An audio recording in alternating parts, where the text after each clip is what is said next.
Hey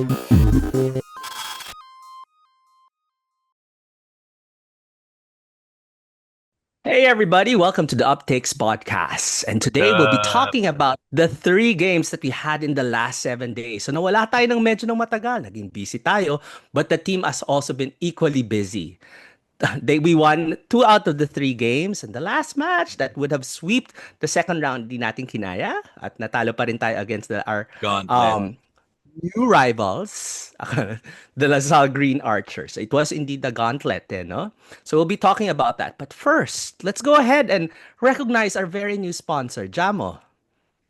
Yes. So this episode is brought to you by Upper Cloud Labs.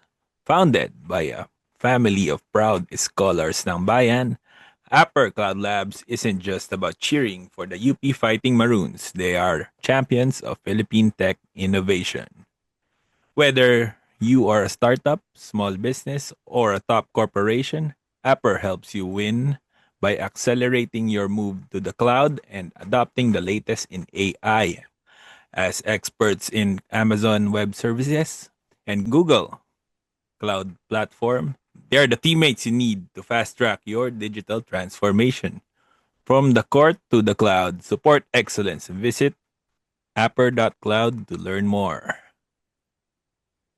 Yes. Yes. Yan, Yeah. Upper Cloud. Welcome to the family. Also, we'd like to recognize our apparel partner, Upbeat Merchandise. Yeah. Upbeats, shirts, maroon shirts, great quality, great color, shirts that you can wear during the games.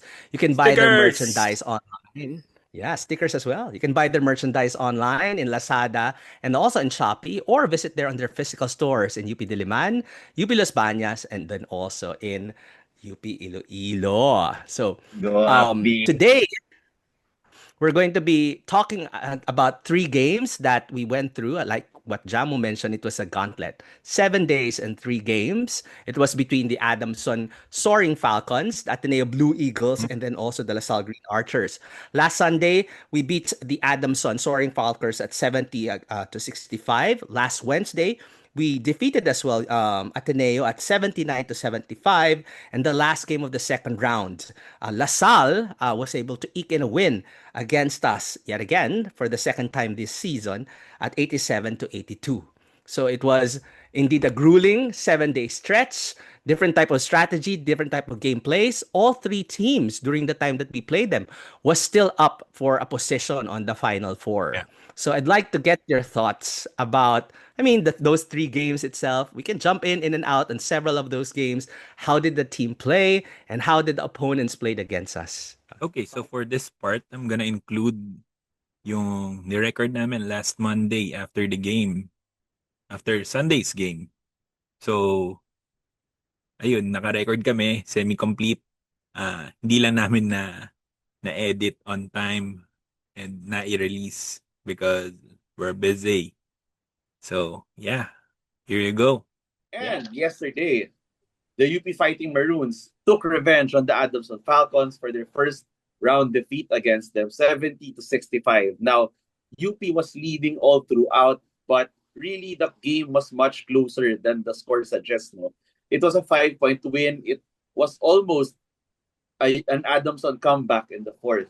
But somehow we managed to win. Cap Jerry finally got his first player of the game citation. Mark, you were there. How was the feel of the crowd in yesterday's game?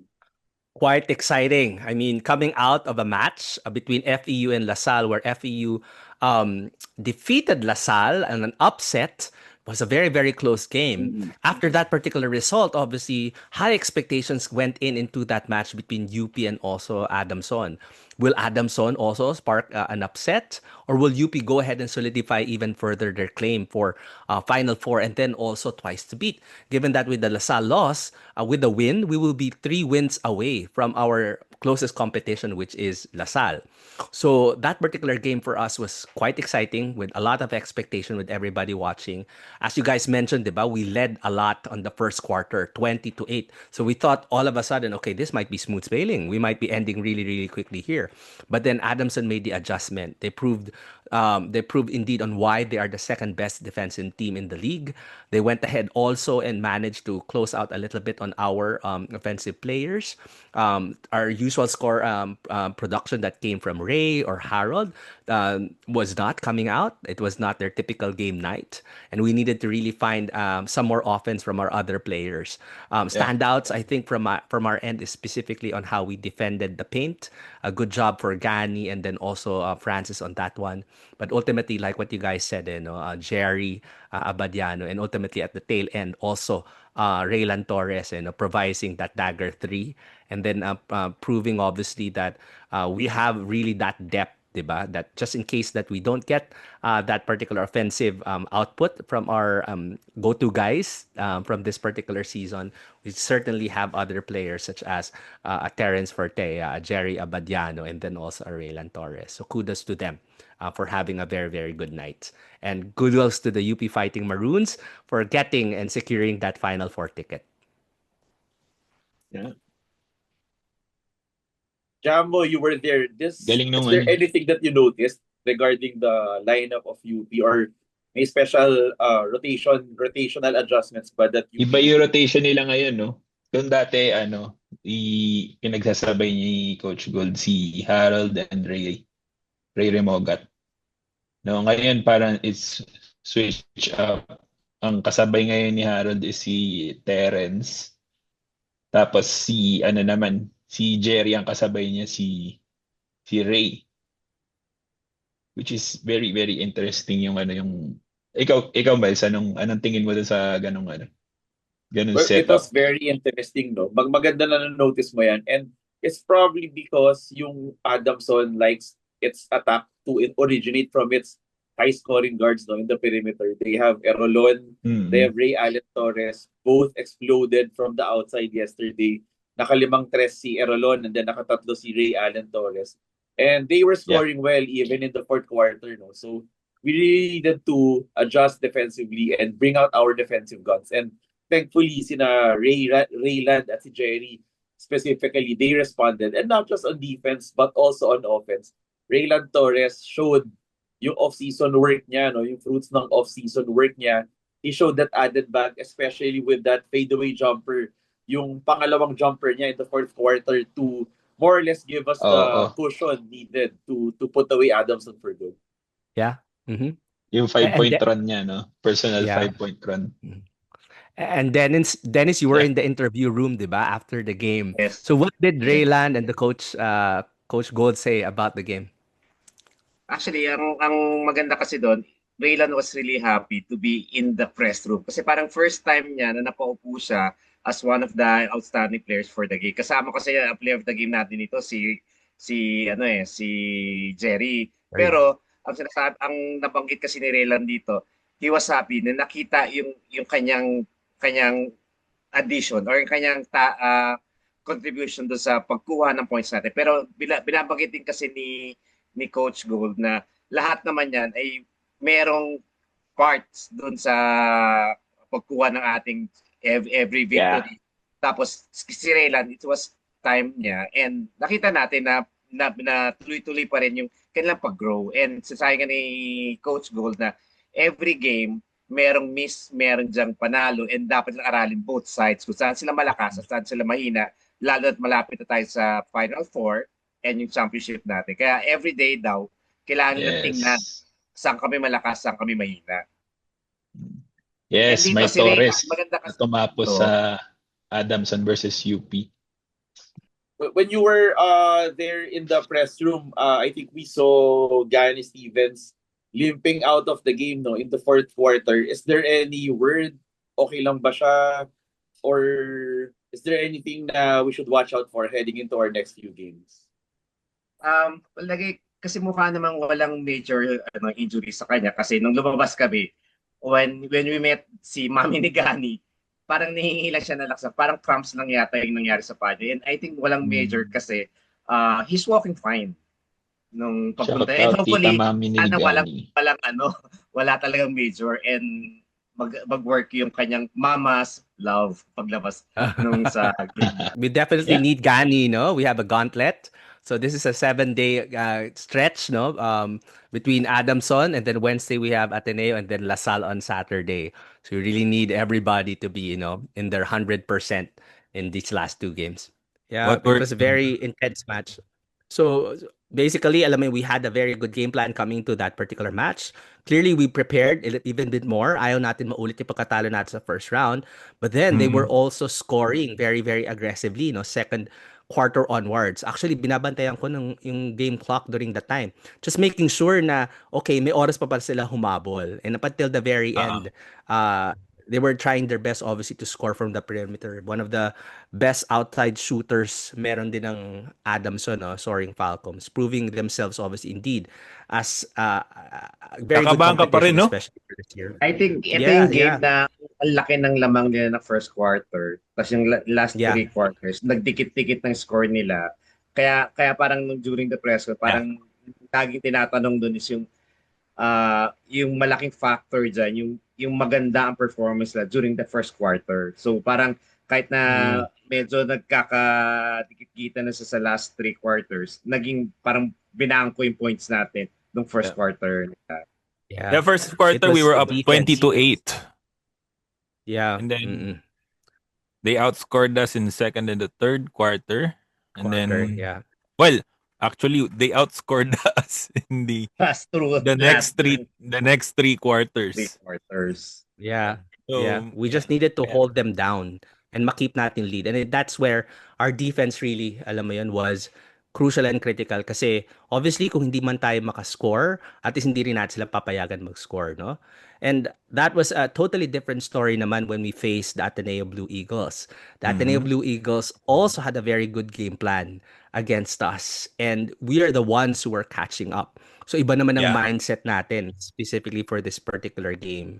So we did see, sabi nga nila at least on the game kanina na nagharap ang Adamson at Ateneo this Sunday, na these two teams are the best perimeter shooters in the league. And during the game that we had, they already have Divide Adili. Jared Bahay was playing really, really well also. But in the end, our team captain, Jerry Abadjano, showed up. They had no answer to Jerry, especially during the fourth quarter. Oh my God. We were very, very close, and we overtook and stamped our authority to close out that particular match. Again, pulling. Yeah. Yeah.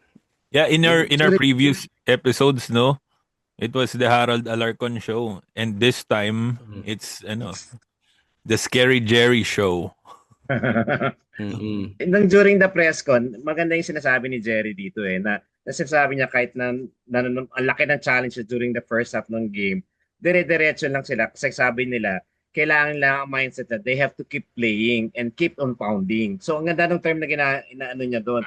And hindi lang niya siya tumigil dahil kailangan siya ng team. Kaya parang nakikita natin yung personality ni Jerry na he's still in the go. Kahit na ang gulo na medyo mahina yung start nila.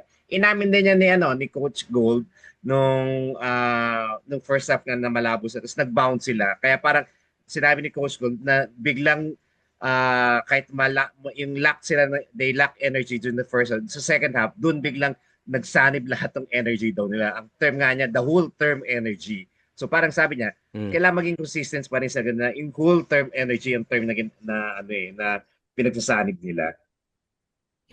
Yeah. And it really showed we needed something like that from a leader. And Jerry showed up and be able to show the team how it should be done. And we're lucky. We're lucky actually that kung meron mang hindi sumabog, hindi man alam mo lumabas si Harold in a particular game, that we do have other options in the team such as Jerry. So thank you, Jerry, for I giving think us that particular win. he scored most of his points in the fourth. Yeah. Aba. Correct. Lahat doon niya. And we had, alam mo yun, we had that assignment, those first two games to be able to win it and not make it complicated. Get into the Final Four on the first game that we had Adamson and get the twice to beat on the second game. And we passed. We passed already that one. Yeah, The third game specifically, The third game specifically was the added bonus of potentially getting to the to the first seed then, no? If in any case UST wins today versus NU or this Sunday, and UST did beat. But what happened during that Lasal game? Thoughts, guys? I mean, what happened to us? How did we lose that particular game? Malungkot. I mean, we played okay, I guess. From an basketball standpoint. Yun nga lang meron yung yung mga non-basketball boneheaded decisions on the court na ginawa ni Di ba? Kaya nga, example ni Mark Belmonte, and pagdila but why do you have to do that, diba? I mean, I understand there are emotions and play, pero come on, he didn't have to taunt. Kung may didila, kung may bebelatin ka, kakampi mo na lang, diba? Para hindi ka maano ng taunting. And also yung kay Dennis, Franny in the final quarter. Yeah, oo. Medyo that was boneheaded play na na parang nakalimutan niya na lang to. This is a regulate official game na nakitap siya. yun nga mahirap Dennis? kasi, diba? Once, kasi lahat ng movements kasi ng players natin, binabantayan talaga. So kahit na maliit lang yung actions mo, pwedeng i-blow up nila. Kaya yung pagbelat niya, nagka-cascade yun. Parang naging burden ngayon ng team natin. Pero ang kagandahan lang kasi niya, kahit may ganyan silang nandun pa rin yung community natin. Nag-support pa rin. Siyempre, Pero yun nga. Yeah. Yun nga. Antics like that, usually after dong antics na ganyan, medyo minamalas ang ang isang team eh. Parang nagkakaroon ng parang yung parang yung shush ni CJ. Diba? Yeah. I mean, that particular game, alam mo, for both Adamson and then also the Lasal game, we had a very good game plan to begin with, no? And we forced the team, our opponents, to make adjustments. For this particular game against Lasal, we had a very good momentum. And it's only when we switched out, I think, our first five that we kind of, lost the grip with that particular momentum. A few turnovers, and sadly I feel like some of those poor decision making, drama, antics, and those turnovers that was caused by those antics possibly has cost us the game. There was a momentum swing at the very end of the fourth quarter where we were just one possession away, and dun yata nangyari yung mga things like nangyari kay Mark or nangyari din kay Franny, no? And yung kay Mark sa yun, we could have caught up. Quarter. We could have caught up, for example, for the remainder of that particular game. We had momentum already. And those type of things, for example, are the ones that, is something that we really need to think about. We need to grow up a little bit quicker. Good on Lasal. They needed that particular win. They had a week. So, granted, makapagod na rin tayo mentally or physically since 7 days tayo, 3 games straight. They had an entire week just to think about that matchup against us and how they'll be able to secure their ticket to the Final Four with at least, 7 wins. Now, they had a different game plan before. Binabantayan natin bonggang-bongga si Jacob. It was Pabs who made a scoring run against us. Yeah. This time around, they had Mason. They used Mason, and good enough, nakita natin plus 21 yata si Mason on this particular game. So they were able to leverage him. He might Diba, not pagbalik have niya, diba? scored a lot, no? Pero ang tagal niyang nawala. ramdam mo siya sa ramdam mo siya sa court. Kasi he will definitely attract the defense, leaving a big hole sa gitna where Mike usually operates. Yeah. So, And kinain talaga tayo ng mga pull-up jumpers nila Boris at saka ni Earl. yeah. They were able to Boris find that did good. matchup. Yeah, the matchup na may mismatch, 'di ba? Pag binabantayan sila like Noy, natatalunan sila for example. And they're really, alam mo 'yun, malalaking mga katawan na they can go ahead and move around it too. The good thing also about them, no? Parang there are a lot of noise happening all around, but they were clearly more focused. 'Di ba? Napapansin mo, malamang si Boris pigil na rin niya mag-swag or to say something, but no, he turns around and then continue on to the next game plan. Tayo ang Natuto, nalunod sa sarili nating swag, no?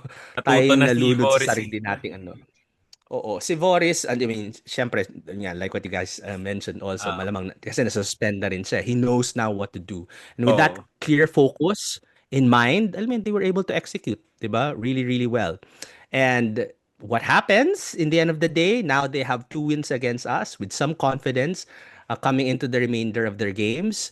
We might not meet them on the semifinals, but clearly they'll Mm-mm. be very, very competitive to get to the final four and get that possibly that last slot, no? Against Ateneo this Wednesday. Other thoughts Kasi, for that game? Tingin nyo doon sa ah, ejection ni Goyena.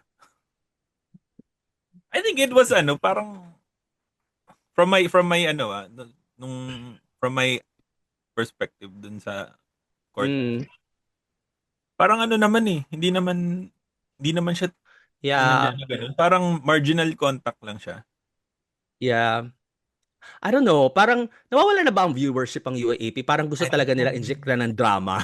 na magkaroon I ng don't know, parang man. gawing You know, lagyan ng kulay. yung referees, they really should maintain consistency. Sobrang Hmm, inconsistent lang kasi yung kay Gani, yeah. Gani on Kimani Ladi, hindi naman siya nag-warrant ng ejection, 'di ba? Mm-mm. Pero kung tutuusin, below the belt 'yun na na Mm-mm. unintentional, but still there was Oo. contact. Ah, Mm-mm. dapat Sobra na ka naman, hinawi lang thrown naman out. daw niya si Kimani. Hinawi lang kasi nakasabit eh. Sabi ko, tumabi ka dyan. Pero Mag-i-inbound yung ako na ng yun, bola. Kapag haharang. nung nangyari ba yung kay Malik on Kenshin Padrones, na-thrown out ba si Malik nun? Hindi ko na, Hindi yata. Parang alam, hindi. hindi yata, pero unsportsmanlike, I think. Oo, yan. Oo. Same, yun parang yun yung Unsportsmanlike. yun yung nakikita kong similar with Gani on Ladi kasi parang syempre motion yun na papunta ka na sa out of bounds para mag Mm. start ng next play, mag inbound. Just so happen na nakasabit si Ladi doon tapos nagkatamaan. Nagkatamaan sila. Yeah. Oo. Yun lang Yeah. naman. Incidental lang naman din yun. I just think that there's going to be a lot of reviews that needs to happen post games about this. Kaya baka din There are natin. times I feel like kailangan na lang natin din i-time no. Ilang oras or ilang minutes ang nauubos ng mga reviews na to. Oo. Kasi pakiramdam ko, for example, to Ateneo Lasal match na to, jump ball pa lang may review yan. Abangan niyo yan. Ganun ka-close yan. Yung tipo may nagmumura na. Oh, mali, ganyan. Ano ba? Ganyan. Maniwala gusto ka ko lang dyan. naman talaga is for consistency to happen with the officiating. Di ba nga lagi lang yung naman. issue ngayon yung officiating na yan. Yung Yeah. pagtawag ng foul.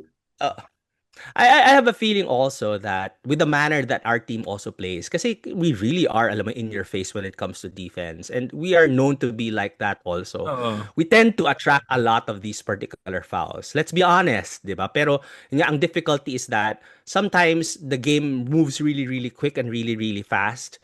Hindi ko alam kung kumpleto pa ba mga mata ng mga referee na yun. Kailangan siguro maghiwalay yung mga mata nila kasi a lot of action happens kung sa kanila, sino nag-handle ng ball, tapos may mga off-ball pa na nangyayari kung saan-saan. Di na lang nila mamalayan. Ewan ko, ito hypothetically lang, di ba? May nag-inbound, pero may nadruan na pala doon. O anong gagawin natin, di ba? So, alam mo yun, kulang ang mata ng mga referee, di ba? Baka kailangan na rin natin ng Hawkeye. Ganyan Hindi, naman. kaya nga minsan AI kasi, na di lang ba? yung mag-review.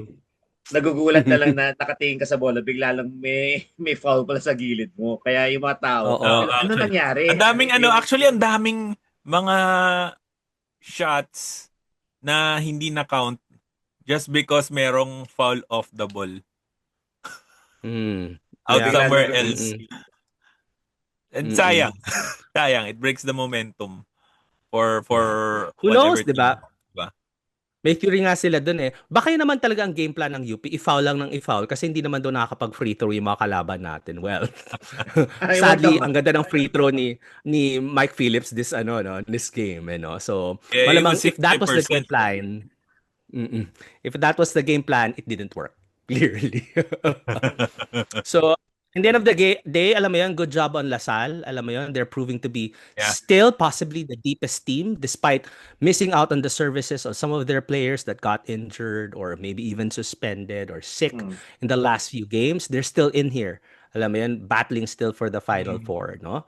So, any Yung- other thoughts? I can give a little bit of preview of what happens next, guys. Yeah. Ang maganda So, lang kasi nito, nung ano yan? past few games, ang dami nating alumni na lagi natin nakikita ngayon. Naglalabasan sila, di ba? Lalo na ngayon yung si JD, he flew from Korea. Tapos nandun din sila QMB sa si Francis nung previous game. Parang makita mo na yung support pa rin ng ating ng ating ex-players, nandyan din sila. And kaya nga, di ba, kinuhan ko sila ng mga interview. Lagi lang sinasabi, don't lose up yung walang bibitaw. Parang naging term na natin yan eh. Whatever happens, walang bibitaw kahit na hindi naging maganda yung results natin to sa yung last games. Walang bibitaw, we'll still get it and atin pa rin to.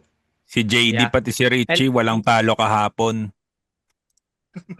kasi botan na sila. And they they raised their arms kahit both sides nung pinili yung songs ng mga schools. Yeah, speaking of Richie at saka JD, they're part of that particular family, that heritage specifically that brought us to the Final Four consistently for the last few seasons. And then nandito na tayo, Final Four na tayo. With NU pangilan na clearly natin at number 7th, no? Or 8th? Yeah. Seventh. Seventh 7th or yata. 8th yata. 7th na Oo, pangkat 7th. natin. So, I mean, we're probably arguably the winningest program, or at least the most consistent program, for the last few years competing in the In the UAAP. Final Four. Now, NU is clearly at number 1. We're going to be at number 2, regardless of what happens now. The twice to beat is in our hands. Now, there's going to be a number of competitions still to decide who will be the final 2 teams that will be ending up with the Final Four. More likely than not, it's going to be UST at number 3. They still have FEU as their opponent this Wednesday. And then, Ateneo versus LaSalle. My God. God's gift to mankind. The cosmic events of the century. Siguro the biggest cosmic event, siguro the last time nagkaroon ng ganito, Big Bang pa. No? So, Cosmic all event. bets are off. Alam mo yon, magtatanungan silang dalawa, are we friends? I guess not. So, kalmutan of the season. Kanina lamang pa lang ng malaki on the first quarter yung Ateneo versus Adamson, sold out na yung ticket this Wednesday. Actually, pinag-iisipan nga nila magkaroon na rin ng Game 2 at Game 3 para lang marami pang makapanood nitong laban na to. Which is pwede mangyari. Pwede God's mangyari. gift Kung to manalo mankind. pag manalo ang UST versus FEU, tas manalo ang Ateneo, may Game 2 pa sila para to battle out kung sino ang Final Four na papasok. So, here are the likelihoods. No, so top 2 tayo. NU at saka UP, Now, UST, pag manalo na sila versus FEU, secure na nila ang 3rd place because they'll be getting the 9 wins. So 9 wins. Sarado na nila 'yan. LaSalle, pag natalo nila ang Ateneo, secure na sila sa number 4 because they'll be 8 wins. So ano tayo? 8, 9, 10, 11. Kung magkataon, So dire-diretso tayo na ang Final Four. The next tier of complications is that manalo ang UST versus FEU, manalo ang Ateneo versus LaSalle, they'll be at 7 wins all. So ibig sabihin, they will need to get into a playoff situation this coming Saturday naman, or Saturday, so that they can determine who will be playing against NU on number 4. The worst case scenario na mangyari. At ito pa nangyari na to, 'di ba? Mag-immaculate conception muna bago tayo mag-Final Four. Is that kung manalo ang FEU versus UST and then manalo ang Ateneo versus LaSalle. Ibig sabihin there will be 3 teams at 7 wins all. So, according to Naveen, given that particular situation, tatlo silang tied sa 4th place, magkakaroon ng mega step ladder. And guess what? Kung manalo ang FEU at manalo ang Ateneo this Wednesday, Ateneo will have the best record of those 3 teams. Next is FEU. Next, huli ang Lasal. So, ibig sabihin, from the bottom, Lasal will try to beat FEU. Whoever wins that will try to beat Ateneo. And whoever wins that gets to the Final Four. Ibig sabihin, kaluluwa lang nila ang maglalaban versus NU by the time na magharap sila for the Final Four. Samantalang ang UST at saka UP, alam mo yon, nagpiknik pa sa Tagaytay. Actually, nagkulutan muna, di ba? Pero ang NU, hindi pa nila alam ang kalaban nila until maybe after Immaculate Conception. So, kung gusto natin ng action-adventure at masulit talaga ang viewership ng UAAP, yon, we'll hope for the FEU win at saka Ateneo win. Go for it. Laban, Woo! di ba? Oo. Go refs! Yung game Go nila, refs! Yung game after Wednesday, hindi yan magiging Saturday because Saturday is the cheer dance in 29. So, Sunday. baka So, Sunday. yan Oo. yung gagawin nilang game. Earliest Yeah. ng Final Four natin is December 3 if all has been decided na by this Wednesday. Otherwise, marami pa tayong kailangan gawin na venue, 'di ba? So, yan ang kahirapan sa UAP. Maghanap pa sila ng venue kung saan lalaroin yung iba. Siguro pero kung ano yung sana- naka-reserve sa finals, yun ang bibigay. Kailan Yun yung ang ano? bibigay sa Kailan kanila. yung mga tawag dito? 'Di ba we have a home game sa Gilas? December 3, I think, December 1 yata. Sa BEG, Blue Eagle Gym na isang game na lalaroin. So, Actually, I asked well, si, I mean, si QMB kasi di ba nandun siya nanood. I asked kung kailan siya maglalaro dun sa... Sabi niya hindi pa rin daw niya alam schedule niya. baka wala pa siyang final kasi 'di ba may hinihintay din sila na baka maglaro siya sa Guam pag hindi umabot yung mga visa ng mga ibang kasama din nila. Kasi may mga visa issues yata sila. Anyway, si Carl may visa issues eh. So likely hindi siya makakaabot sa Guam. Meron ba kayong preference sa final kung sino kalaban natin sa Final Four? Well, ang gandang storyline pa rin nung sa Final Four we get to face UST, so Battle of Church and State. Yeah. Yeah. If we beat them, it will be a full circle moment tapos for the Maroon 5 and Steve Nash facing UP versus NU sa finals. Yan, full circle moment yan. Kasi parang, 'di ba? They were teammates in high school and everything. Tapos ngayon magtatapat sila ngayon sa finals ng seniors. 'Di ba? Yung last na kalaban natin si UST for Final Four, nanalo sila eh. Tapos nakakatawa nung kasi yung mga UP... No, nanalo tayo last year. UST. Talagang last year. Last year natin nakalaban ng ang UST natalo sa sila last year, semis. Jen. Natalo natin sila. UST. Pero yung isa rin, parang pre-pandemic meron din isa nun eh. So, kaya yung parang previous yun. Final Four na natin siya. Yeah. Sabi ko nga, this will be yung game 2 ng revenge kay Revenge for that Subido shot. Yeah. Sila yung last team nakatalo sa atin on a twice to beat. Yes. So yan yung history na kailangan nating hindi mangyari uli. And like what I said to us during the chat, in all honesty, we have no business losing the twice to beat. If in any case na matalo tayo dito, deserve ng UST kung sila man yung makakalaban natin because obviously it's very difficult to win twice against an opponent that is ahead of you, especially we already have a win against them compared sa Lasal na hindi tayo nanalo So if they win, despite us having the twice to beat, then deserving that to be a finals. In all honesty, they also have a very, very good storyline, with their team. Especially itong sino tong kanilang main guy na stayed with them for the longest time in UST. What's his name? Si Cabanero, 'di ba? His last playing year, he was looking for help left and right and then joined by Fortsy. Pa yan sa court nung isang beses na talo sila nung 2 years ago.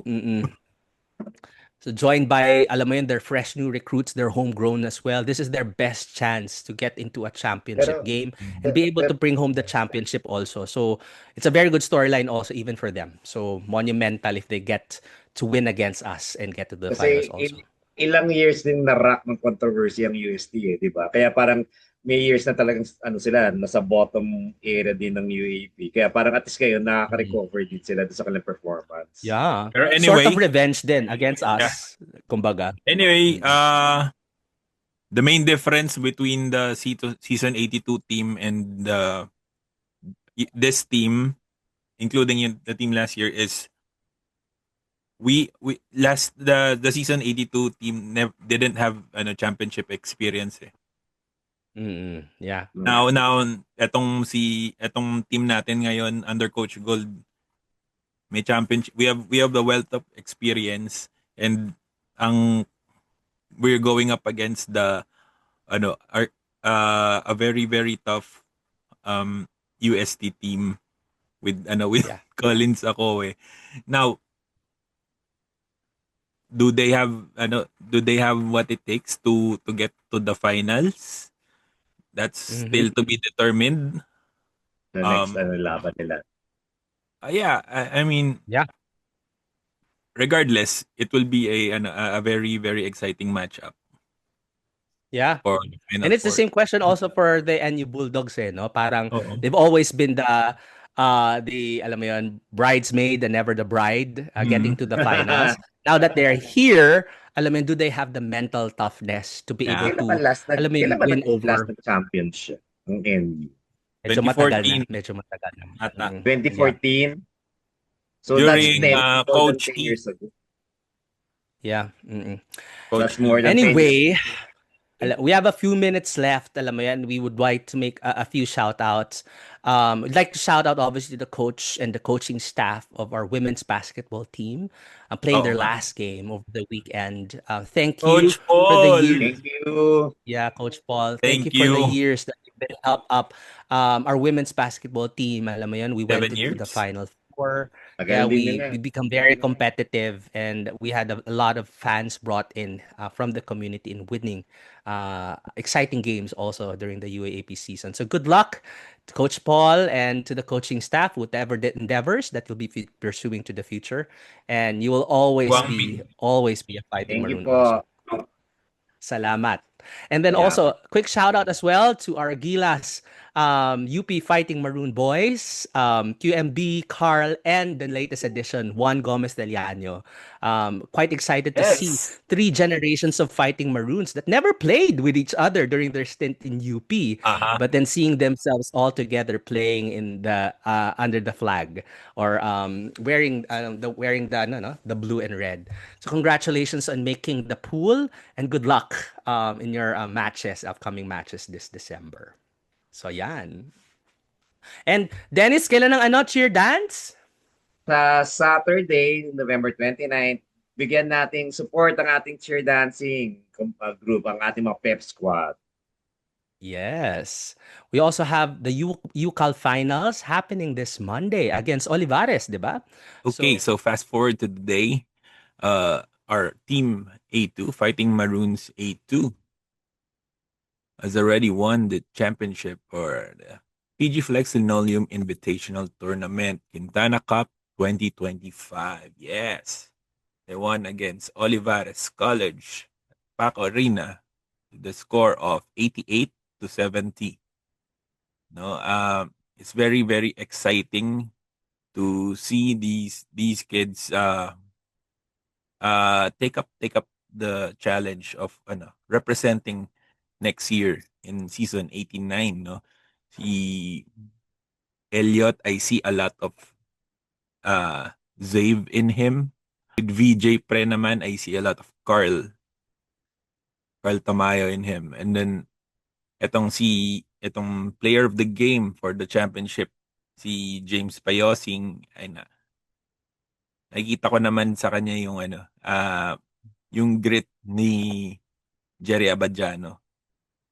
No, so sobrang nakaka-excite yung magiging lineup natin next season. No? Andyan pa, I haven't mentioned Rain Maga and Russell Ogana yet. Isipan ko pa kung kanino sila, no? Kayo guys, let me know what you think kung sino yung medyo kasi similar ng laro ng mga incoming players natin. Comment down below. Yeah. Sina VJ Pre yan, di ba? Yeah, Ah, sila VJ Pre, Teammate sila Elliot. Iwan, Sila nandun siya, Elliot. nanonood siya, then sinabihan niya ano pa rin niya, na yung QP crowd na talagang gustong-gusto pa rin daw niya manood. Na hindi yung siya pinapanood. Kasi nandun siya kahapon. Sabi niya, iba yung Yeah. feeling na pinapanood mo yung teammates mo dun sa game. And sabi niya, gusto pa rin niya pasalamatan yung UP crowd natin. So yung shoutout ni na VJ Pre at iba pa na players, abangan ho nyo, i-upload mo namin dito sa updates. Yeah. Mm-mm. So, ano pa? Final thoughts, guys. Okay, one last reminder. Possibly this will be the last 3 games of our Maroon 5. They've been, alam mo yun, showing the way and helping carry our team to 2 championships and 3 or 4, 3 or so finals appearance. No? Alam mo yun, ayoko pa isipin, obviously, that our Maroon 5 will be gone or will be out at the end of the season. No, honesty, I saw a few pictures Ang daming mga Koreano na nasa audience nung Sabado, nagsascout. Nag-i-scout. As in, may mga Oo, ang dami. As in, nandun sila. Every time nakaka-shoot si Jerry or si Harold, ala ko. May mga note-taking, may mga pictures. Yun yung mga chismis-chismis. O, mga Korean friends, Korean Nangyari sa sa'yo. Andrea, Yung Maroon 5, go, 'di ba? Bigyan ng offer. Pero wag muna yung mga hindi pa-graduate, May nakita ako pag-graduate mo na nila. taking. Oo, re-remogat, nino-note take. Then wait lang, wag muna. Hindi naman kami nanalo. Ano ba naman yung kunin niyo si Boris or si Earl, 'di ba? Wala namang issue. Ginalingan Go, nila go. Si kahapon. Jacob Cortez, ano ba naman? Yung gagaling nila. Wag muna yung sa amin. Kayo naman. In connection to sa ano yan, lagi kong narinig kasi pag nagpe-press con, kunyari yung sa Maroon 5 sa press, lagi lang sinasabi, it's their last hurrah. Kaya they want to give Yeah. all of them para gusto nilang ma-remember sila ng UP community na ito'y binigay nila boss kasi hindi na nila mauulit-uli yung ganong experience. Kaya Yeah. good luck sa ating mga Maroon 5. Salamat din sa inyo. Whatever be kalabasan nating season 88, pasalamat po tayo sa inyo. Yes. Let's We're go for always going to be back-to-back. cheering for Come you. on. Yeah. Let's go for back-to-back. back-to-back. We believe in you. Yeah. One more championship and they'll be the winningest Fighting Maroons ever. So let's see Three these 3 games. Let's see these 3 games through, guys, and let's see to attend the games live and be able to show our support not only to the Maroon 5 but our 16 players that's going to be carrying us in battling for our back-to-back championship. So that's it for our episode of the Uptakes podcast. Like and Yes. subscribe our episodes. And as always, UP Fight, guys. Bye. UP Fight.